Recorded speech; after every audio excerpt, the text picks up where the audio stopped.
Di awal film, kita sudah disuguhkan dengan sebuah tragedi pembunuhan berdarah. Korbannya merupakan seorang ibu dan anak yang sedang berada di rumah. Dan tak jauh dari lokasi kejadian, ditemukan pula mayat suami dan ayah dari korban tersebut yang diduga bunuh diri setelah menghabisi mereka. Halo guys, welcome back to my channel. Terima kasih buat kalian yang udah mampir. Jangan lupa buat like, komen, dan subscribe ya guys. Jadi, film ini berjudul The Dry. Film asal Amerika ini dirilis pada tahun 2020. Film ini akan menceritakan seorang sahabat lama yang mencoba memecahkan kasus atas pembunuhan yang terjadi kepada keluarga sang sahabat. Jadi nggak usah lama-lama, langsung kita tonton filmnya ya guys. Seorang pria bernama Aaron ini merupakan seorang polisi di sebuah kota di Amerika. Suatu hari dia mendapatkan kabar bahwa sahabat lamanya yang bernama Luke telah meninggal bunuh diri usai membunuh anak dan istrinya. Untuk memberikan penghormatan terakhirnya, Aaron memutuskan untuk datang ke pemakamannya yang dimana rumah Luke adalah sekaligus kampung halamannya sewaktu kecil hingga remaja.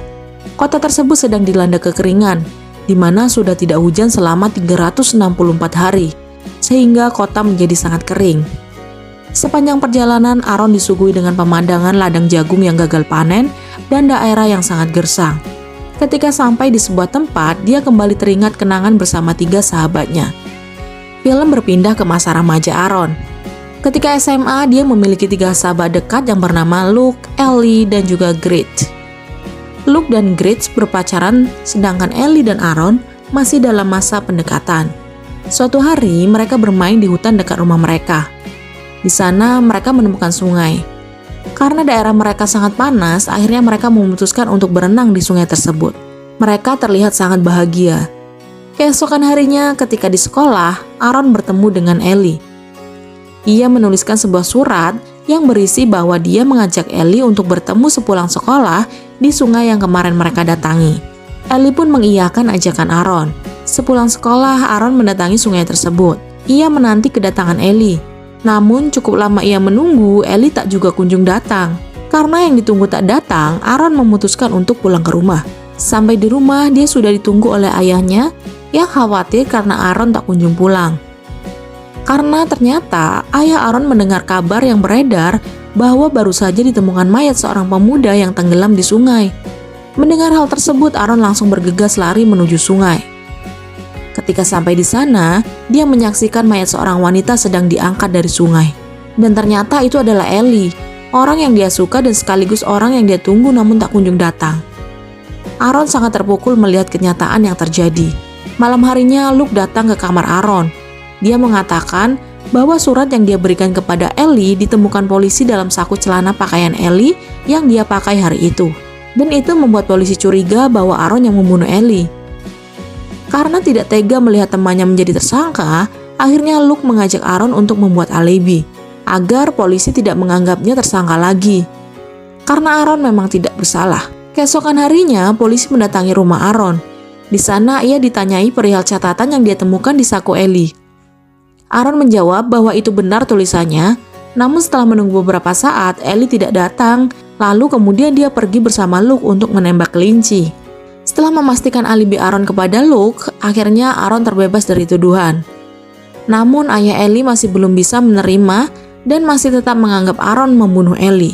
Sampai-sampai ayahnya menghasut orang-orang di sekitar untuk menganggap Aaron sebagai pembunuh. Karena tidak tega melihat anaknya selalu dituduh, akhirnya ayah Aaron mengajaknya untuk pindah ke kota. Dan sejak hari itu, Aaron tidak pernah pulang ke kampung halamannya.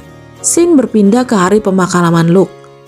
Sampainya di rumah duka, Aaron melihat betapa sangat kehilangannya ayah Luke yang bernama Gary dan juga ibunya yang bernama Barb.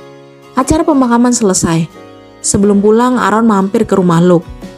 Barb yang masih belum percaya atas semua yang terjadi, ia meminta Aaron untuk menyelidiki kasus kematian anaknya tersebut. Karena dia yakin bahwa anaknya tewas karena telah dibunuh oleh seseorang. Dan kebetulan Aaron sekarang merupakan seorang detektif. Dan jelas dia akan menuruti permintaan ibu dari teman lamanya tersebut. Aaron tinggal di sebuah hotel. Namun ternyata di sana dia bertemu ayah Ellie yang masih sangat dendam kepada Aaron. Tapi karena memang tidak bersalah, jadi Aaron tidak merasa terganggu akan hal tersebut. Keesokan harinya, Aaron mendatangi kantor polisi setempat. Di sana dia bertemu seorang petugas bernama O'Connor. Aaron diperbolehkan untuk melihat berkas kasusnya. Di situ dia makin tidak percaya bahwa Luke setega itu hingga membunuh anak dan istrinya. Polisi menemukan peluru di TKP yang agak berbeda dengan peluru yang digunakan warga sekitar untuk berburu. Setelah dari kantor polisi, dia mampir ke rumah Luke. Di sana dia menemukan ibu Luke masih mengenang kepergian anak dan cucunya. Aaron semakin tidak tega melihatnya. Mumpung lagi di kampung halamannya, dia akhirnya mampir menemui sahabat lamanya yang dulu dekat dengan Luke. Dia adalah Grit. Grit saat ini menjadi seorang guru di sebuah sekolah tempat anak Luke bersekolah sebelum dia meninggal. Mereka berdua berbincang dan mengenang masa kecilnya. Hingga akhirnya Grit mengajak Aaron untuk makan malam. Setelah makan malam, mereka kembali ke penginapan Aaron. Namun di sana, lagi-lagi Aaron bertemu dengan ayah almarhum Ellie yang masih sangat dendam kepada Aaron. Ayah Ellie memperingatkan Grit untuk tidak terlalu dekat dengan seorang pembunuh. Untungnya, Grit lebih percaya kepada sahabatnya sendiri. Penyelidikan hari ketiga, Aaron masih melihat CCTV di sekitar. Di hari kejadian, dia mencurigai orang yang lewat di tempat kejadian. Dia adalah Jimmy, seorang pemuda yang agak temperamen di daerah tersebut. Aaron mendatangi rumah Jimmy. Namun Jimmy memiliki alibi bahwa dia sedang di rumah bersama sang nenek ketika di hari kejadian. Setelah mengonfirmasi kepada sang nenek, Jimmy ternyata bukanlah tersangka. Keesokan harinya, Aaron melihat kotak surat di rumah Luke. Di sana ada surat untuk Karen yang merupakan istri Luke, dan di balik surat tersebut tertulis nama yaitu Grint. Grint merupakan nama paman Ellie yang juga dendam kepada Aaron. Karena temuan tersebut, Grint akhirnya dipanggil ke kantor polisi dan dilakukan interogasi. Grint bersikeras bahwa dia tidak membunuh Luke dan keluarganya. Dan juga Grint punya alibi yang kuat pada hari kejadian. Akhirnya Grint dilepaskan. Keesokan harinya, Aaron berkunjung ke rumah Grint. Di sana ia melihat sebuah berkas yang ternyata itu adalah berkas milik Karen dan Grit untuk mencari pendanaan sekolah anak-anak mereka. Grit dan Aaron mengobrol dan mengenang kembali masa-masa indah mereka. Tapi karena satu hal, Grit marah kepada Aaron hingga mengusirnya dari rumah. Aaron kembali ke penginapan. Ketika tidur, dia bermimpi tentang sahabat 4 serangkainya.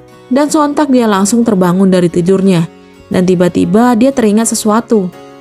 Ia langsung pergi menggunakan mobilnya dan ternyata dia menuju rumah Grit. Ia mengendap-endap dan di sana dia mengambil berkas milik Karen yang ada di meja Grit. Di mobil dia melihat berkas-berkas tersebut. Dan ternyata benar, salah satu yang ia mintai pendanaan adalah sebuah lembaga bernama Green. Lembaga tersebut telah menyetujui penghibahan dana sebesar $70.000. Dan itu telah ditransferkan ke rekening sekolah mereka untuk dipergunakan keperluan sekolah. Jadi, tulisan yang ditemukan di kotak surat bukanlah nama, melainkan sebuah lembaga.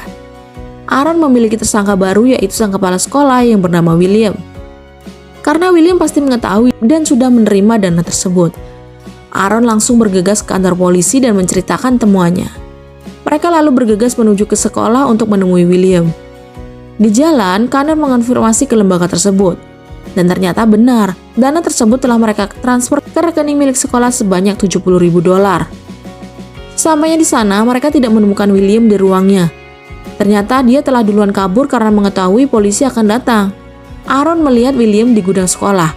Mereka kemudian mengejarnya. Namun William sudah kabur duluan. Tapi di sana Connor merupakan peluru yang sama yang digunakan untuk membunuh Luke. Itu berarti William benar-benar menjadi tersangka. Mereka mengejar William ke hutan yang kering di belakang sekolah. Di sana William terlihat terduduk, kemudian dia menampakkan dirinya dengan memegang sebuah jerigen berisi bensin. Dengan menangis, dia kemudian menjelaskan yang terjadi. Ternyata William merupakan seorang pecandu judi online. Selama ini, dia telah dikejar-kejar oleh rentenir untuk membayar hutangnya. Bahkan, para rentenir tersebut juga mengancam akan membunuh anak William. Karena itulah, William tidak punya pilihan lain selain mengambil dana milik sekolah. Dan kebetulan yang mengetahui soal dana tersebut baru William, Karen, dan juga Luke. William menyiramkan bensin ke tubuhnya karena dia tidak sanggup untuk bertemu istrinya setelah ia ketahuan menjadi pembunuh. Kemudian dia menyalakan korek api dan membakar tubuhnya sendiri. Aaron dan Connor mencoba menyelamatkannya. Mereka akhirnya dirawat di rumah sakit. Aaron terluka di bagian tangan, Connor lumayan parah, sedangkan William mengalami luka bakar cukup serius hingga dia tak bisa dikenali. Kasus tersebut akhirnya selesai. Aaron memutuskan untuk pulang karena dia juga harus bekerja. Sebelum pulang, Grant menghampirinya di rumah sakit untuk mengucapkan selamat tinggal. Karena entah kapan lagi Aaron akan kembali ke kota tersebut. karena baginya kota tersebut hanyalah sebuah masa lalu yang menyimpan banyak kenangan bagi dirinya. Di tengah perjalanan pulang, Aaron kembali mampir ke sungai untuk terakhir kalinya. Di sana dia juga menghampiri sebuah batu besar yang pernah ia pakai duduk bersama Ellie. Dan tak terduga di sana Aaron menemukan tas milik Ellie yang biasa dia pakai. Dan setelah dibuka, di sana dia menemukan diari milik Ellie. Ellie telah menuliskan keluh kesahnya di buku tersebut, di mana dia selama ini ternyata sakit hati terhadap ayahnya yang tidak pernah memperlakukannya dengan baik. Dan karena itulah Ellie memutuskan untuk mengakhiri hidupnya di sungai tersebut. Beberapa saat Aaron merasa bersalah karena di waktu Ellie kesulitan dulu ia bahkan tidak mengetahuinya. Namun sekarang semua sudah terjadi dan hidup harus terus berlanjut. Aaron kembali ke kotanya dan melanjutkan kehidupan barunya di sana.